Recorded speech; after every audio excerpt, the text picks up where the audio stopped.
Nindantam pulakot korena bikasam, nipa prasunachtovim, prodrikritva bujadvayam hari etuchai vidantam muhu, nrityantam drutam asru nirjara chaye, sinchantam urvitalam, gayantam nija parasadaya parivritam, Sri Gaura Chandram Nama, Ananda Lila Maya Vigrahaya, Himaba Divyachcha Visundaraya, Tasmai Mahaprema Rasa Pradaya, Chaitanya Chandraya Namo Namaste.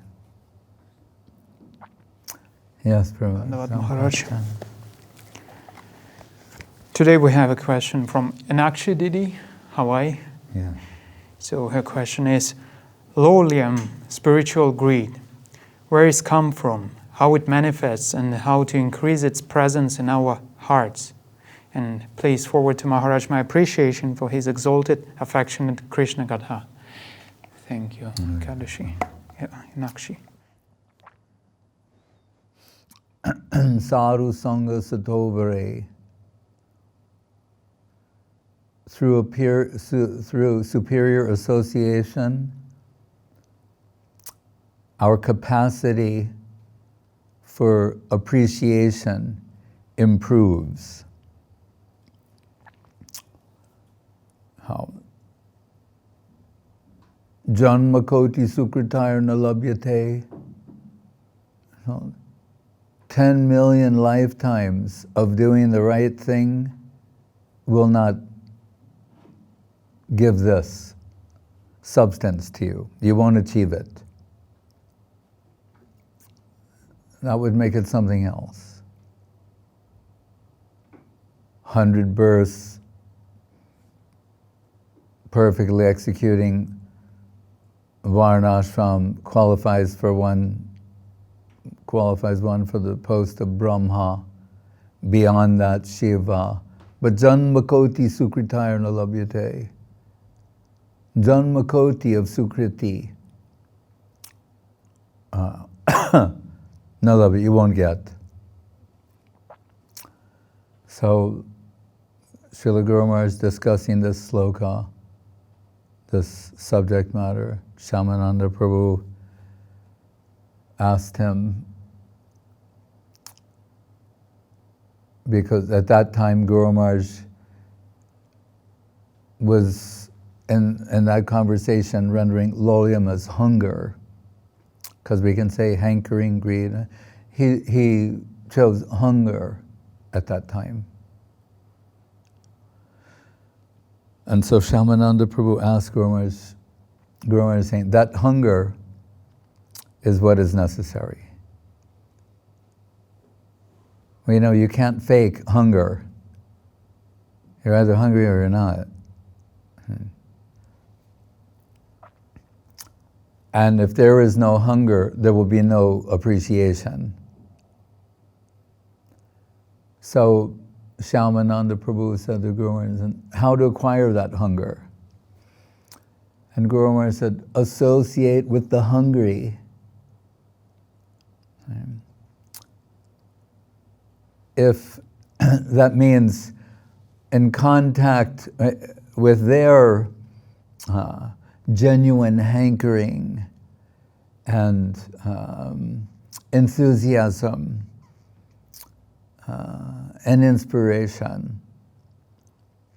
Like Vaishnav Maharaj, Srila Jajavar was observing once, after we had the good fortune of taking a feast in the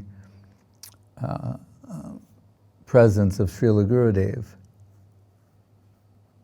by his mercy allowing us to take prasadam with him. But shortly afterwards, some prasadam katha was taking place. Different feasts. I think Saki Charan Babu's house was notable. Different feasts he was recalling from different time. And in praise of different types of prasadam, his description and earnestness in expressing his appreciation was so great that although we had just feasted Vaishnava Maharaja said, we're getting hungry again. So by his association, he had awakened, in this case, literally hunger, but it means those, Krishna-loving people getting their association. They have some particular appreciation for Krishna, and talking about Krishna, hearing about Krishna, remembering Krishna, serving Krishna. They live Krishna-centered lives. And like the chatak bird mentioned by Srila Rupa Goswami, my bandhu dayamba, chatakena. Because people are greedy about or eager, hungry about all kinds of things in this world. And by associating with them, similar hunger will awaken within you. That's the principle of association. Whom you associate with, that sort of culture will be reflected in your heart. That's why it's very important what we listen to, what we hear. Sources. There are competing narratives in the world. Competing for our soul. Soul's wealth is her faith, ability to believe in the invisible. What is not conventionally seen. Subjective world. But that chatak bird, why Rupa Goswami is saying the chatak only takes water from the rain cloud, no other source. And sometimes in approaching the rain cloud, there's thunder, lightning, but nothing dissuades the chatak from her approach. So she's waiting for that substance to descend from that one source.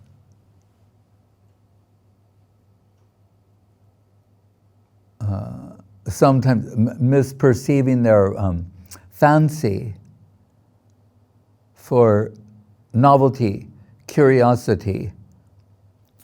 Devotees, they're going here, there, everywhere, discovering this, that, everything from any and every source in the name of that what they're misperceiving as some sort of hankering is nothing more than curiosity, which is the outcome of boredom.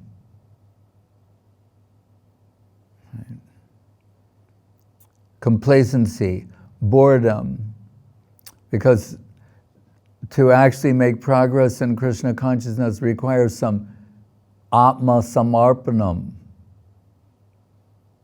self-sacrifice, self-giving. Right? That is the price to be paid. Right? What is it called? Beton in one place. Das kori beton mori deho premadan. Mahaprabhu. And then what did Guru say? Patayo means the fare to be paid. So that cannot be avoided. And associate, when we say associate sadhu sangha satovare with those in the same line and superiorly developed, what does association mean? In a word, seva, service, not physical proximity. Right? It's commonly understood in the modern world, like people may be lonely in a city. Right? So just physical proximity does not mean association. if we're appreciating something real and substantial, then we will offer ourselves in service. Then there's a real connection.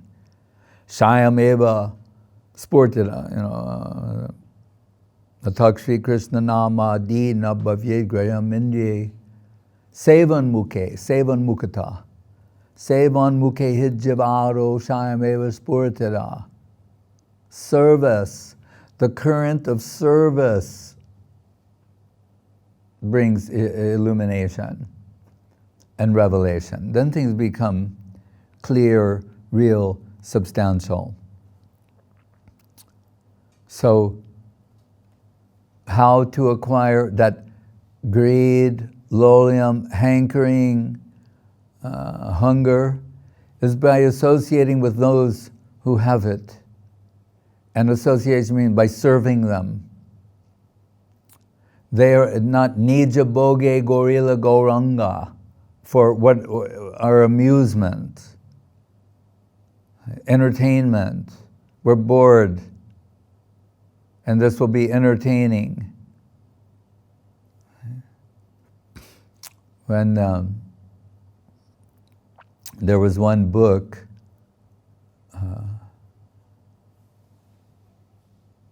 about Gauranga Mahaprabhu, and say it was published in perhaps the 1890s.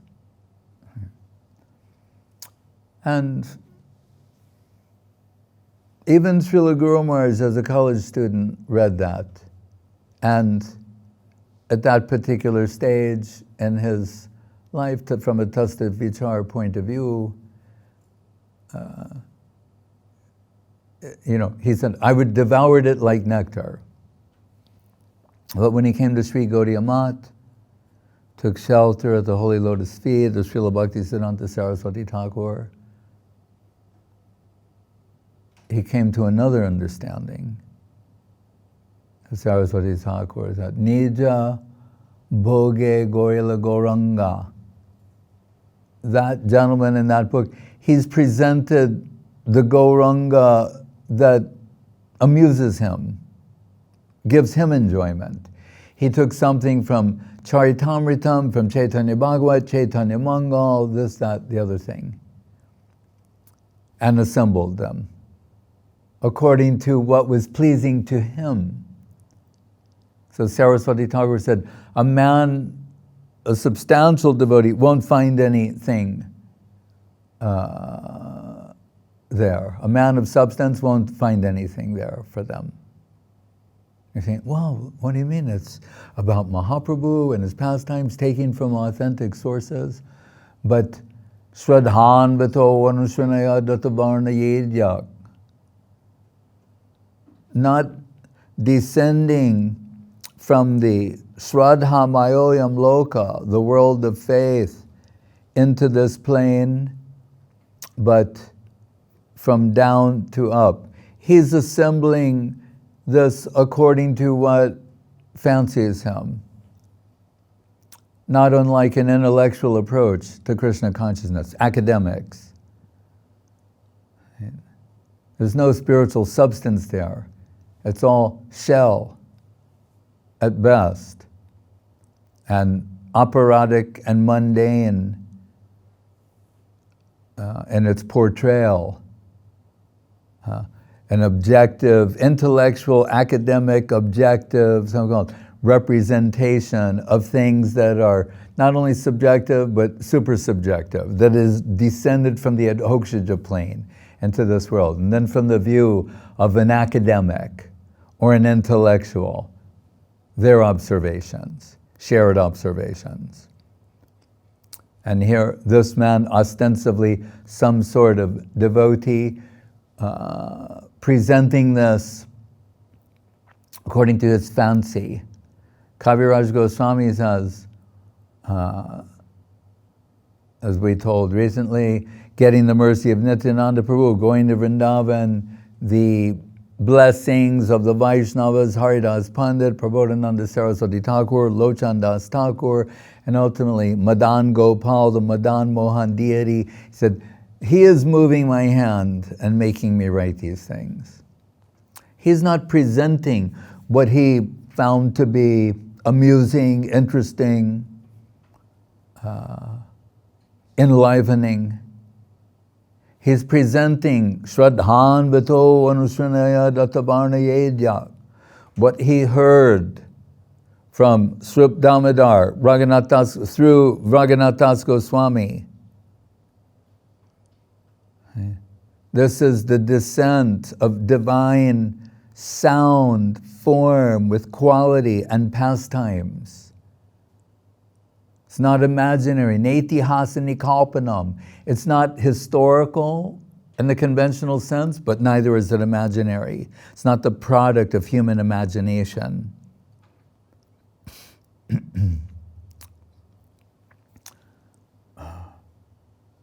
So, devotees, they're very eager in discovering different books by different authors, some ostensibly on legitimate spiritual topics, subject matter, the line, etc. And they thought they're discovering things perhaps Guru Maharaj doesn't know about. Some one instance, someone's telling Guru Maharaj, oh, there was, a gentleman who did Chaitanya Charitamritam in a particular time. Maybe 1940s, 50s. And Guru Maharaj said, did he begin publishing Untitled first? And they go, why yes, that very much. Oh, yes, we know of him. He had just suffered the loss of his wife, and he felt that the separation that he was feeling from her would give him insight to understanding the separation of Sri Chaitanya Dev as experience. So he thought it gave him some special insight. Yes, we know well him. So eager for what? We have to be cautious. So we're focused upon what is descended and gifted by our Guru Varga. If Narada is chastising Vyas, then what is not possible? Vyas, who gave everything, right? Either by compiling, in some instances, writing, publishing, you can say,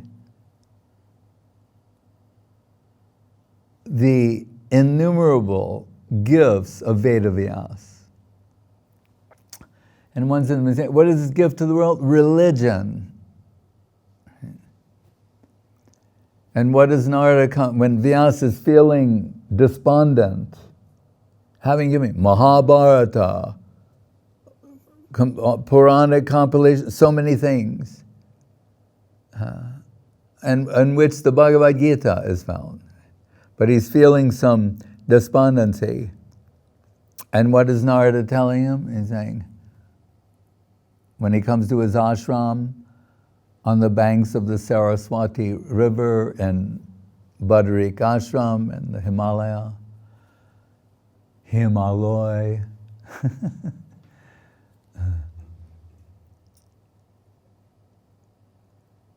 he's saying, why are you feeling like this?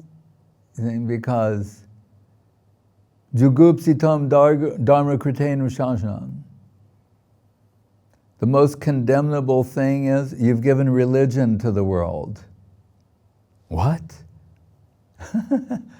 This is the Srimad Bhagavatam, the book of Krishna, the Kalo Nashta Dashamesha Puranako Dunoditaha will illumine the world is plunged into the darkness of the Kali Yuga, and this book will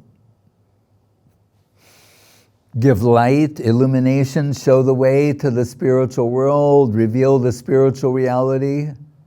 What do you mean? Religion's the problem. It's in the beginning. Dharma projita kaita botra, kaitava dharma. Cheating religion. Is Vedavyasa a cheater? No. But inadvertently, up to this point, the way you've presented things, I told the Paramahamsas know how to extract. Saying, but the people in general, they will use this as an excuse to remain bound, conditioned to pursue the mundane with religious guidelines. So the Vidyate Hridaya Granti, the Hridaya Granti, what the heart is in a stranglehold of, the other type of Laulyam. Right? Kam, Hridrogam, has a stranglehold on the heart. The erotic principle, mundane eros, Freud. The erotic principle is the driving principle of existence. It's permeating everything. And necessarily so. If this world is a perverted reflection of the spiritual world, then that must be the case. Kamandatama prem nirmala bhaskar. What is growing that? North Pole, South Pole. They're similar, but polar opposites. Kam andatama, dense darkness. He said, prem nirmala bhaskar, pure, dense light. Dense darkness, dense light. Not, what's the word for things that are light? No. When they're light, meaning that they have no substance. Because there's light, illumination, and then light in the sense of ethereal. There's another word I'm searching for. Anything? No, dense light. Levels and degrees of light. Right? What do I mean? Like this? No, what is that light, that illumination? Bhargo Bhai Vrishabhanu Jatma Bibabhai Karadana Sri Puram. The whole spiritual world is illumined by Srimati Radharani. Faith is the halo of Radharani. It means that world that's revealing all the service to Krishna. So, Narad is telling Vyas, it was not your intention, but inadvertently, this has come about. Koitava dharma, cheating in the name of religion. And that's most religion, around 99 and 9/10% of it. Okay? So he's saying, jugupsitam, and jugupsitam means condemnable. Guru Maharaj said, Narad is telling me, you are a traitor to the cause. That's Guru Maharaj's dramatic rendering, but accurate nonetheless. Jugupsitam means like, damn, condemnable, damnable, what you've done. Not just like, oh, you know, you made a little mistake. Not like that. Condemnable. This is why you feel like this, and you have to correct it. Why? Guru said, because in your name, why couldn't it be someone else? You know, it has to be you, because these people will say, we're following, you know, Veda Vyas. Are you a greater authority than Veda Vyas? That we should listen to you? So it must be you, Krishna Dvaipayana Veda Vyas. You know, this, you need to look over your past work and edit it. You know, we need your commentary, your editorial. because they've misunderstood what's been said. And you haven't clearly expressed the prospect, the reality, potential of Krishna conception. Muktir advanyata rupam swarupena vivastiti. A life of love with Krishna, the full spectral range of sensuousness, not limited to, but including the erotic principle. Seeing, hearing, tasting, touching, smelling, feeling. That's going on in the spiritual world. Not that janmadyasya yataha adi rasa, adyo eva rasa para, mukhya rasa, the principal rasa, madhura rasa. Otherwise, Prabhupada says in his purport in the first verse of the first canto, quoting Vishwanath Chakrabarti Thakur, that Mayavadis, by denying the personality of Godhead in all of its dimensions and aspects, including Eros, said they're indirectly giving, impetus for mundane sensuality, because it is so hardwired innately that given an abstract idea about divinity, right, not the personality of God, but the impersonality, Brahma, right, that people will conclude, so the spiritual life or the spiritual world, that's where you're just like a vibrating particle of light with a big smile on your face, ad infinitum. No sensuousness, no hearing, seeing, tasting, touching, smelling, feeling, what to speak of eros. Okay. So the only place you can express that is here. So we'll do that here with some religious guidelines from our friend Vedavyas.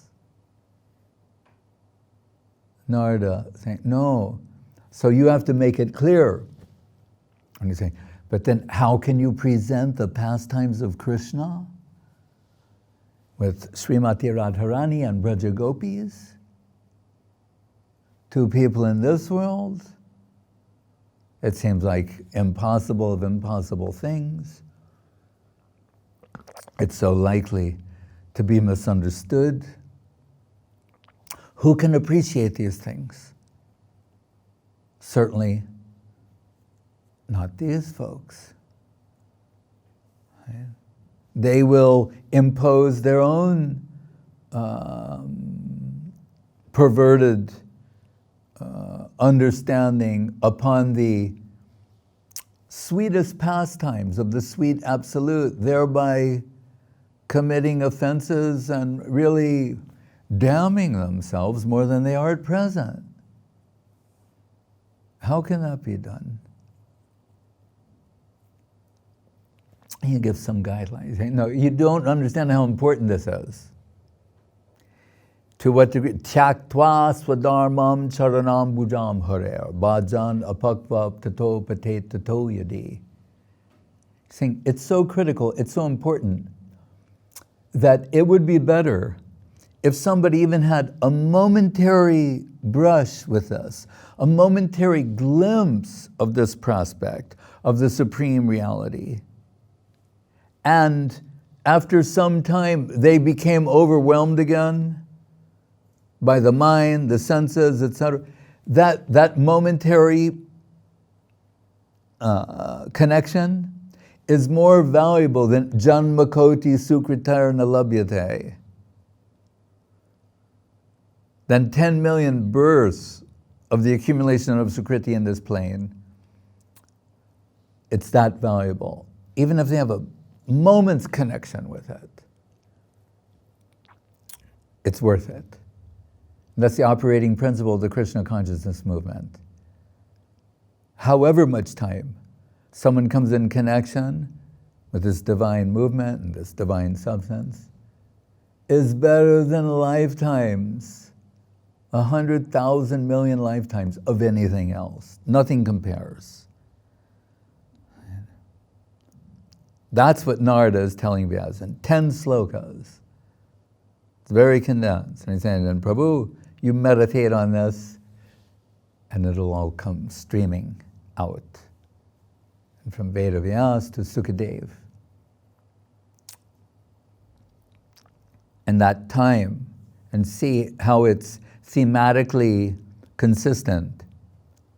Parikat Maharaj, 7 days, death sentence, to die in 7 days, cursed by the Brahmin boy, the beginning of the Kali Yuga,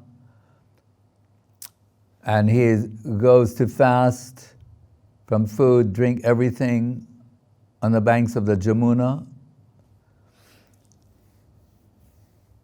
near modern-day Delhi, Sukartal, and it's so perfectly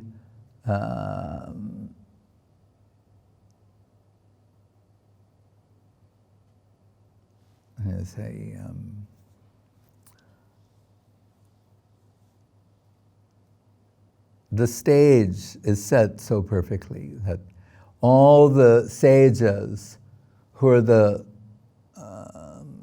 representatives of all the different schools of thought, the leading representatives, the highest representation of the different schools of thought have assembled there to advise him. That's how it begins.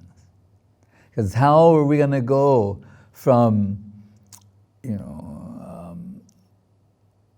the Sambandha location of misconceiving, misusing, abusing, cheating religion, mundane religion, misconception of what is real. How are we going to go from there to the Madhura Rasa pastimes of Krishna? Get entrance into that realm, right? Which is the purpose of the Bhagavatam. Nigama kalpataror galitam balam, the Veda kalpa vriksha, like the mango tree we see now. When you see the mango tree without the mangoes, it could be mistaken for something else. That's the point. Without the fruit,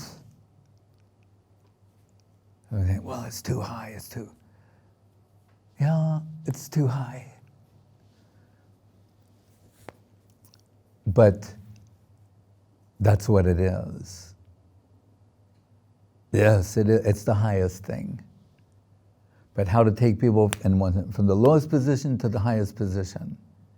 What will be the means to do that? Okay. So, 9 cantos prerequisite. Beginning with this assemblage of the greatest minds of all the varying schools of thought to give their advice, recommendation to Parikat Maharaj for what? As he says, what is the duty of one in life, specifically for one who is about to die? There's so much discussion at present about death, but mainly about life, returning to so-called normal life. And there's very little discussion, actually, about death, right? Because people have no idea. They think, oh, nobody knows the answers to that. No, nobody you know. Nobody you know, not nobody. Nobody you know knows the answer. You have to search in this direction for such things. That they're incapable of speaking of with any meaningful way, substantially, or with any authority. So they're overly concerned about just returning to normal life in the world of mortality and exploitation, as it were. So Parikat Maharaj is saying, I have 7 days before I die. What are your recommendations? And somebody, tapasya, that has been recommended in various places in the Ved Puran, dan, giving in charity, dan, yoga, gyan, so many things. And Purikat Maharaj saying, I've got 7 days. And what you're, with all due respect, the recommendations you're giving, each one of these schools of thought, I could devote an entire lifetime to that path. And I appreciate that you're in good faith, you're telling me what helped you overcome the mundane. So I appreciate it. But what I would like is a consensus. All of you get together and give a unanimous verdict about how I should proceed. And it's at that time that Sukadev Goswami comes upon the scene. None of this is accidental or anecdotal or peripheral or trivial. It's at that moment when he comes. And he seems, relatively speaking, to be the least qualified from an objective point of view. He's 16 years old, and these are all, as Gurudev, stated, with the big long beards, some of them might be hundreds, thousands of years old. And a 16-year-old boy should be elevated to the presidential seat, as they do. Why? He's legendary, that liberated in the womb of his mother, not that he came out and got liberated, followed some path and got liberated. He was already liberated to the degree that he did not come out. And he came out fully developed, so he's legendary. And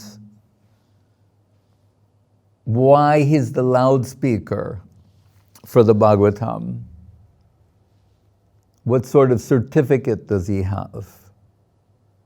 Remember that fruit, Nigama Kalpataru, the Kalpa Vriksha, flowers in Vedanta, the floral essence of Veda is to be found there.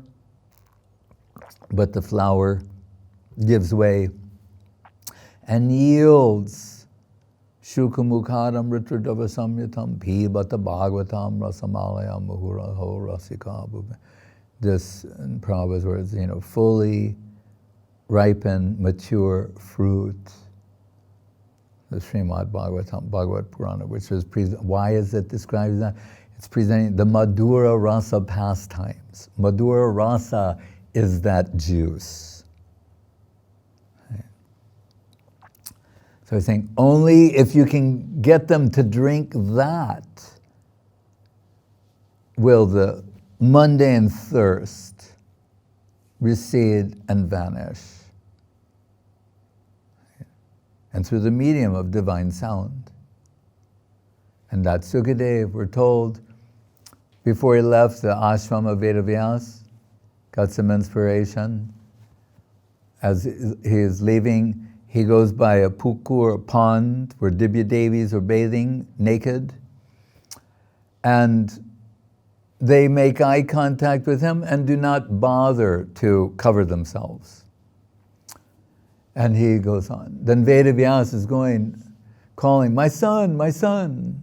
And it's very moving, that section of the Bhagavatam. It says, only the trees echoed in response.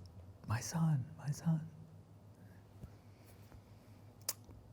But when Vedavyas, searching for Sukadev, crosses the path of the same Dibya Devis, bathing totally naked, they cover themselves. And he noticed that for Sukadev not. Saying, why is that?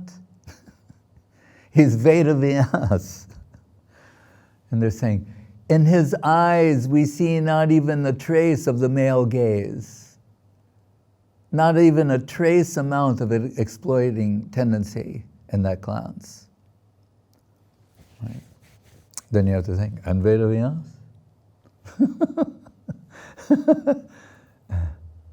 But this, again, is not just an interesting detail, it's crucial.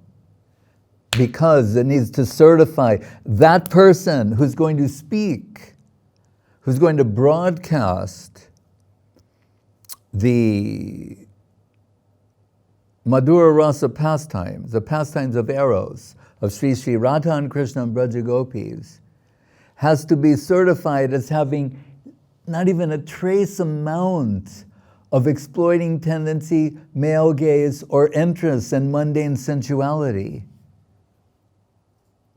It's necessary. And that's why it's there. And that's Sukadev, when he enters there, and they see him, they're told, because they're expert in the art of physiognomy, his body is so beautiful, they're just astonished at the beauty of his form, which is indicative, it has particular type of ratio and that is indicative of internal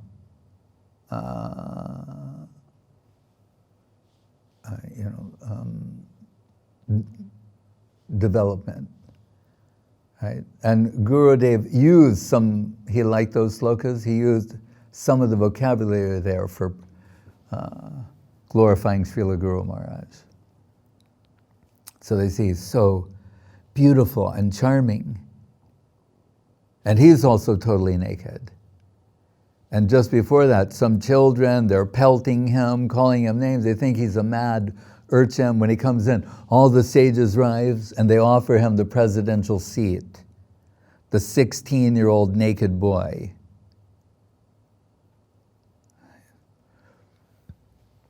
And he's saying, my dear king, your question, what is the duty of one in life, specifically for one who's about to die?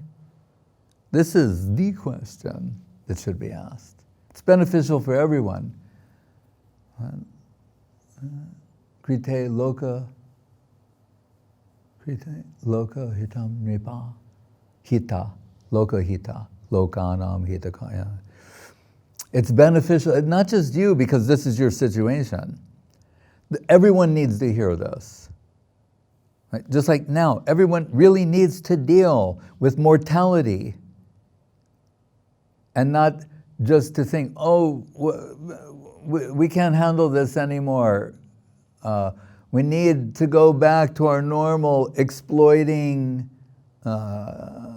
tendencies, right? To feel safe and comfortable in the world of mortality. No, we need to deal with this. Now is a perfect opportunity. It's been presented to us. Well, forcefully. It's inescapable, unavoidable. But it is always like that. It's only come to the fore. It's like, there was a theater called The World, and on their marquee during the present situation, they wrote, "The world is temporarily closed." So while the world is temporarily closed, focus on this. We're always living in the world of mortality. That never changes. We're living in the world of exploitation, jivo jivasya jivanam, where one living being lives at the expense of another, lives by exploiting another. That's the rule of thumb in the world of exploitation. Whether from a Bhagavad perspective or Darwinian, it's the same, survival of the fittest. That is the rule here. And it is the world of exploitation, the world of mortality. Death is inevitable. So Parikshit Maharaj wants to know, I've got 7 days in hand while the world is temporarily closed. Is that enough? Sukadev said, that is more than enough. And he mentions Maharaj Katvanga. saying he did some service for the demigods, and then they were going to give him a boon as a reward. And people get asked for heavenly beauties, a life of sensual, 10,000 years of sensuous life in the heavenly planets. And he said, well, the first thing I want to know is, what I really want to know, how much time do I have before I die? And they said, like a minute. Then he used his time. You have a moment left. Then he used that moment in the most valuable way. So Sukadev saying, so 7 days is more than enough time. If you can give your attention to this and be fully focused. And in the 10th canto, so when we go from 1, fast forwarding to 10, well, there it's noteworthy. Sukadev gives a summary of what life is, how people are wasting their time in the world.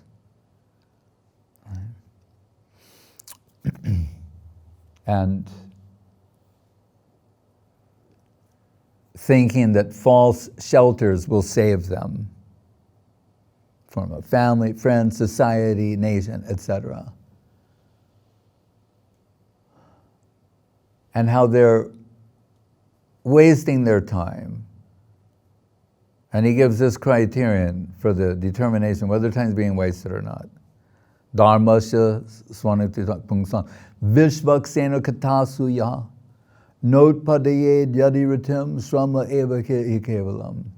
If whatever you're doing, the end, and this goes for devotee, non-devotee, whoever, whatever you're doing, if the end result is not appreciation, vishvaksena katasuya, for hearing a bit like Vasudeva Katha Ruchi, by hearing some taste for hearing about Krishna, then you're wasting your time. Whatever it is you're doing, if this is the end result, you're wasting your time. If you're not developing some appreciation for this. They're blunt, terse, chindanti. We're told, other words, that the sadhu, they're speaking language that cuts. And I would sometimes think when we were brahmacharis back in the day, and sometimes people perceive this as being insensitive, rude, fanatical, what is another word? Crass, offensive, terse, blunt, not in a good way, But then we thought, the brahmacharis, maybe they have a particular way. So Sukadev, he's saying these things, but he's not just a brahmachari. Sukadev Goswami, he's so sweet, so beautiful, but still he's speaking the truth and saying, Ayur harati bai pung sang, as the sun rises, instead of people are just wasting their lives, not using your senses for what they should be used for. As we heard from when Mahaprabhu took the role of Rukmini, Shrutva gunan bhuvana sundara srinvatam te. Hearing about you, I understand you're the most beautiful thing in the world, beyond the world, and why we have the auditory sense. Now it makes sense to me.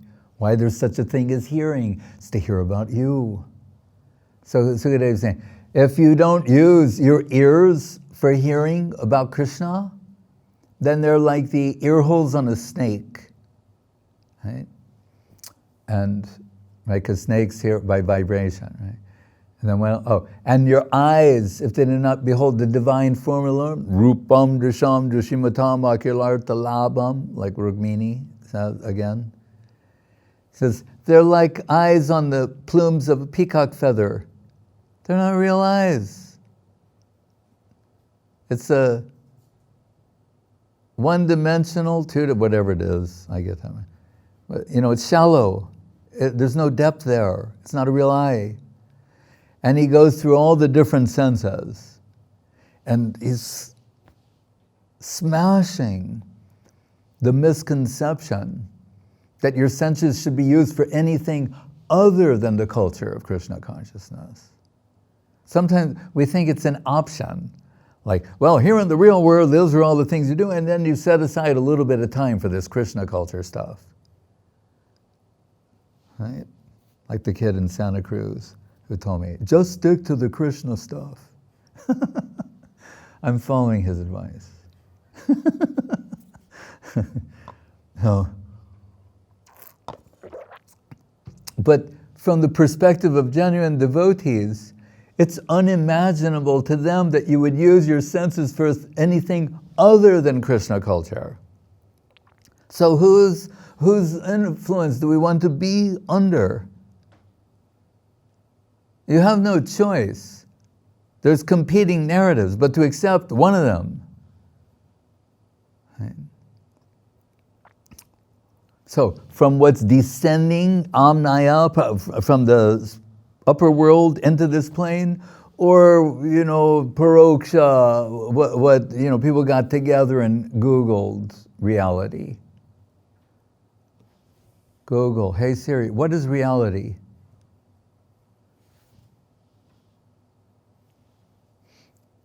So he goes through each one of the senses and saying, and when he say, that tongue that doesn't vibrate the glories of the Lord, Vasudeva Katha Ruchi. He says, like the croaking of frogs, which we hear now. Because the rains have come, you hear the croak. Soon there'll be like 1,000 of them. It sounds like 1,000. And they'll just like, all night, making so much sound. What is that? So Sukadev is saying, it's like that. Big sound.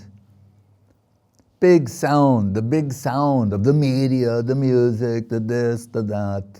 The croaking, tumultuous croaking of frogs. Frog symphony.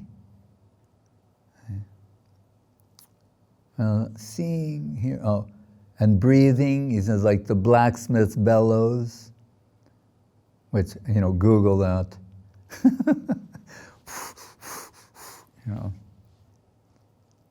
What does that mean? It means no real inspiration there, no real life there.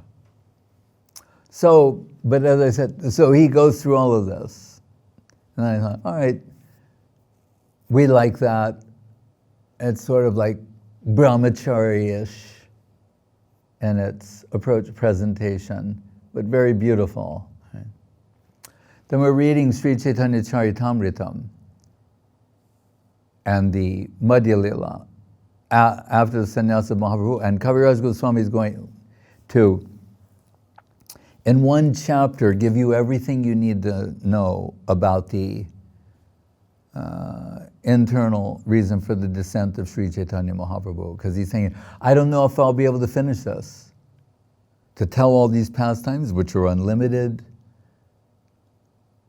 or even to summarize it. So here, I'm going to try and give you in a chapter what is essential, and if I'm able to, this will be fleshed out over the rest of Shesh Lila, Madhya, Antya.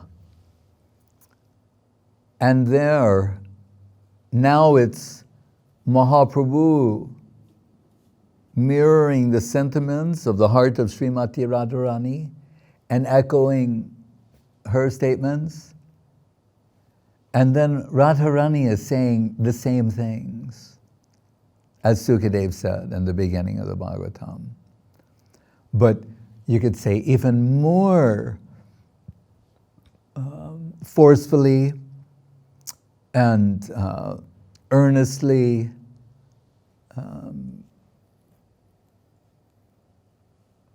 cursing those eyes which do not see the divine form of Krishna, the ears that do not hear the sound of his name or his flute, the aroma of Krishna. She goes through all the different sensuous possibilities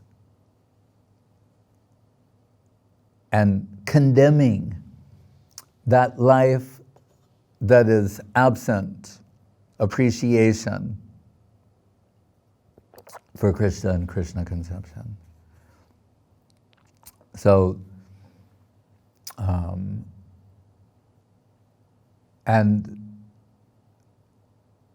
not just pointing to others, but saying, this is my condition. That's the beauty of it. If it was only one-sided condemnation, then we say, oh.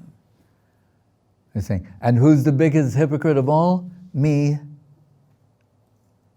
She's saying, there's no bigger hypocrite than I, because I have the reputation for being the greatest devotee of Krishna, and I could not give myself to him fully.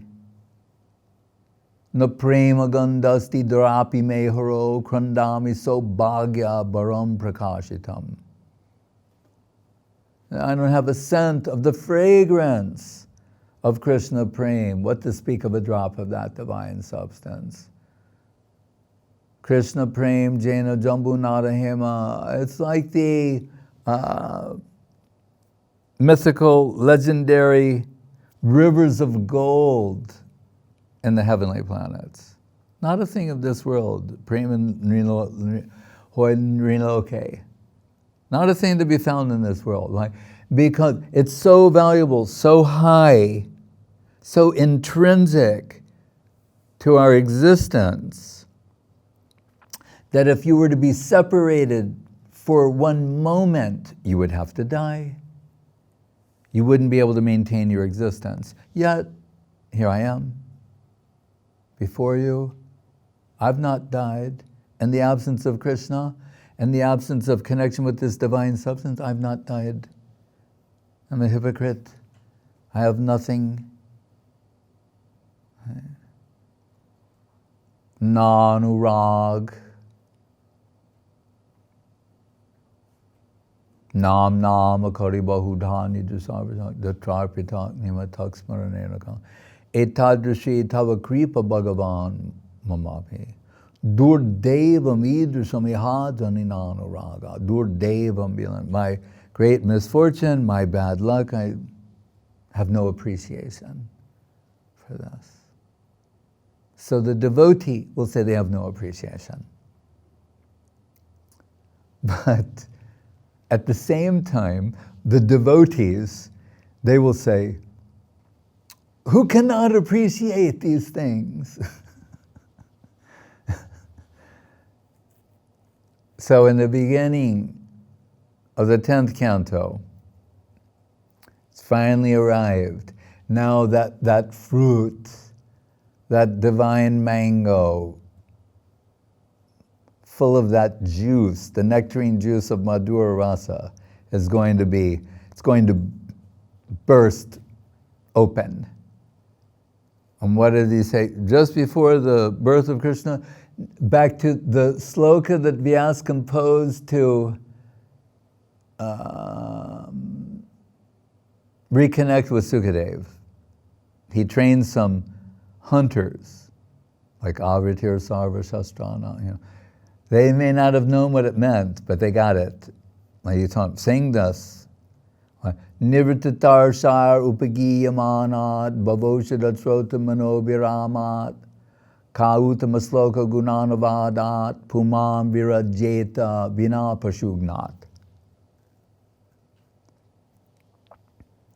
He's saying that Parikat Maharaj, remember, fasting, no food, no drink. But what is he saying? I'm not thirsty or hungry. I'm feasting on this Krishna Katha, this nectarine substance. You're so kindly distributing, and your flow, this divine flow coming from you. And he said, I understand, this is the medicine to cure the heart disease of consumerism, exploitation. Right? Not trying to figure out ways of how to amplify that or exacerbate the exploiting tendency. This is the cure for heart disease.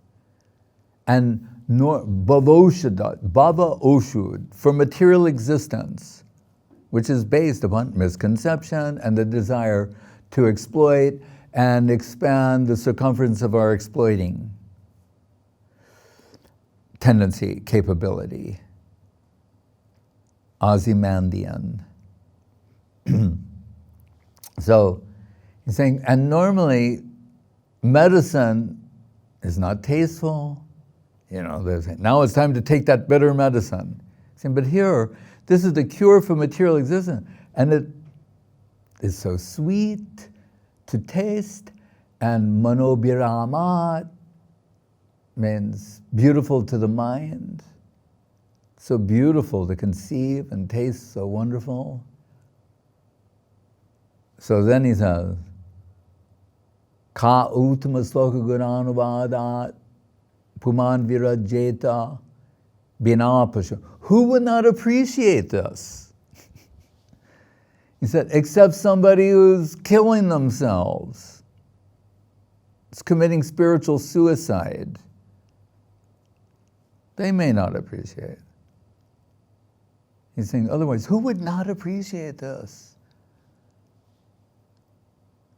But the devotees at the same time say, oh, my misfortune, I have no appreciation. Vanchitosmi, vanchitosmi, vanchitosmi na sangshaya vishva gauravase magnam sparshopi mamanavavat. Prabhupada. Oh, I've been cheated, I've been cheated, I've been cheated. Of this there is no doubt.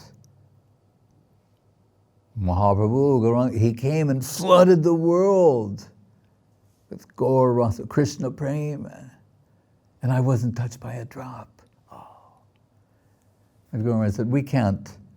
It just, he said, what that reveals us, when those devotees say they have no appreciation, it means, he's saying, a flood is not enough for him. We'll read it in that way. It was flooded and I didn't get a drop. He's saying, such an appetite they have. And that's Sukadev saying, Parinistitopi nairgunye uttama shloka lilaya grihita cheta rajarse akyanam yadaditavan. You all know I'm the legendary Sukadev. You heard about me? You know me and my history. And he's taking, again, it's scripted, cast script by Baladeva and Yogamaya, that he must at first be nirgunatita, gunatita, nirgun, like a Brahmavadi. Spiritual but neutral. And he's saying, but from that position, and remember the incident with the Divya Devis. Uttama shloka lila, grihita chetara. I heard through the medium of divine sound is transferred the divine pastimes of Krishna, Radharani, and Brajagopis. And it captured me heart and soul and carried me away to a plane that I didn't know existed previously. Although I was already situated in Nirguna plane. So that world, just to conclude and somehow tie this in with Srila Bhakti Vichar, Jajavar Maharaj. It's called that world. As fearful as we become in this world, that world, abhaya pada. Like we hear in the song of Govinda Das, as we see our lotuses growing And the rain has come, and the raindrops pooling upon the leaves of the lotus flowers. Kamala dala jala jivana talamala. Bajahun hari paraniti. Bajahun re mana srinanda nandana. Abhaya charanadavindare. Durlabamanava janama satsonge. Kamala dala jala jivana talamala. Kamala means the lotus. The Kamala dalamala means the petal of the leaf, lotus leaf. There's a lotus flower with its petals, but then there's those green leaves, and we see the water pools, the raindrops pools on the leaf of the lotus flower. It looks like a mirror ball, liquid mirror ball. And you can observe that, and then suddenly, without any indication, hint, anything, it just rolls off the leaf. And that's what he's saying. Kamala dala jala jivana, life is like that. At any moment, it can be finished. So bhaja hun haripara, worship the lotus feet of Krishna. And there's any line is Abhaya Charanaravinda, like the name of Srila Prabhupada, Abhay Charanaravinda, after initiation. So we're told Srila Jajavar Maharaj was the last sannyas disciple of Srila Saraswati Thakur. And he was very sweet, very simple-hearted, very detached from an early age, was a beautiful singer, extensive knowledge of Siddhanta, quote, many slokas. If Guru Maharaj is searching for a sloka, Jajavar Maharaj is supplying that. And particularly his singing was appreciated by Srila Bhakti Siddhanta Saraswati Thakur, so much so that in his final few months of life in Jagannath Puri, he called him there by his side, and every day he would sing many songs, even including Astakaliya Leela songs that are not generally. Saraswati Thakur was in his final days. And he would have him sing Sri Rupa Manjari Pada every day. The aspiration to become the dust of the lotus feet of Sri Rupa Manjari. And there Saraswati Thakur got the inspiration to give him sannyas. And he was still relatively young, and was hesitant, reluctant, consulting with others, devotees. They were dissuading him, like, yes, Prabhu, very serious matter, the acceptance of sannyas, whether you can maintain that, or many things to consider. So he's hesitating, and that came to the knowledge of Srila Guru Maharaj. And Guru Maharaj approached Saraswati Thakur and said, his name was Sarveshwar Brahmachari. He said, he is Sarveshwar, he is hesitating, thinking maybe he's not qualified, he's afraid whether or not he'll be able to keep it and keep to that standard. So Srila Saraswati Thakur called for him and he said, Abhay, fear, bhaya, like bhayam ditya banimeshi tajna, bhaya, fear. He said, this is the world you should fear. Right? The world of exploitation, the world of mortality. Padam yad vipatam nate, where there's danger, the possibility, life-threatening circumstances in every step. But the spiritual world you're approaching, that's the abhaya pada, the fearless world. You're taking shelter there. So you should not be afraid of that, you should be afraid of here. And of course he submitted and agreed, and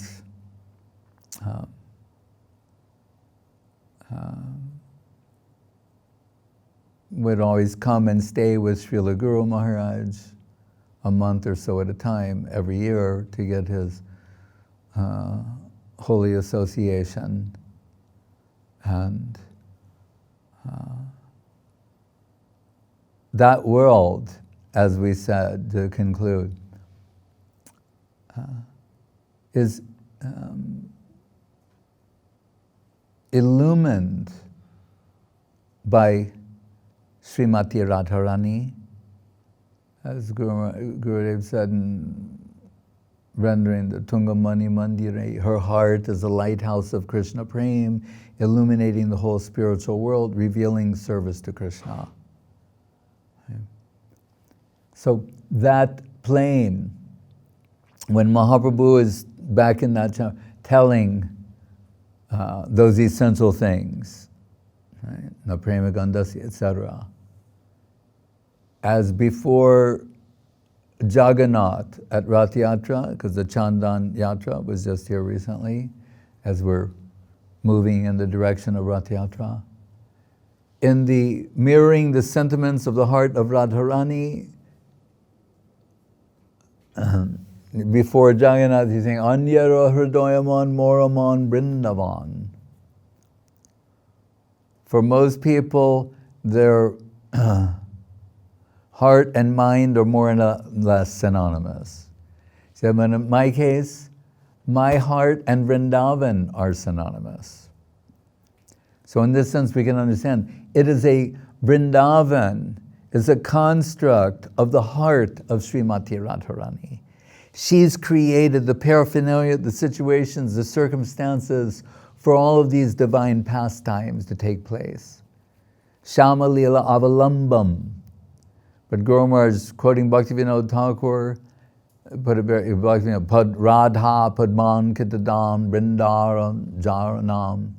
What is Vrindavan proper? Saying that soil, which is, how do you say, the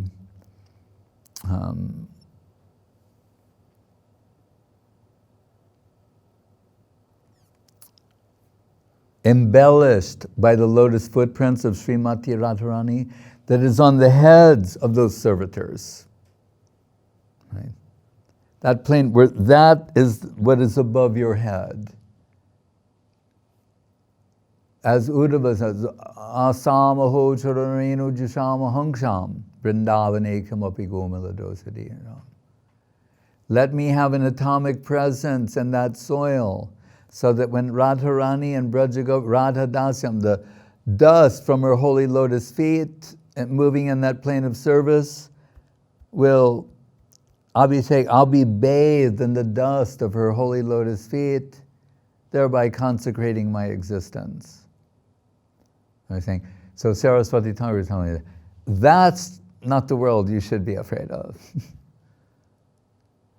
Embracing that conception and the path to that world will make you fearless. This is the world you should fear. Abhaya charanadavindare, Baja hunre manasri nandanandana, Abhaya charanadavindare. Hare Krishna.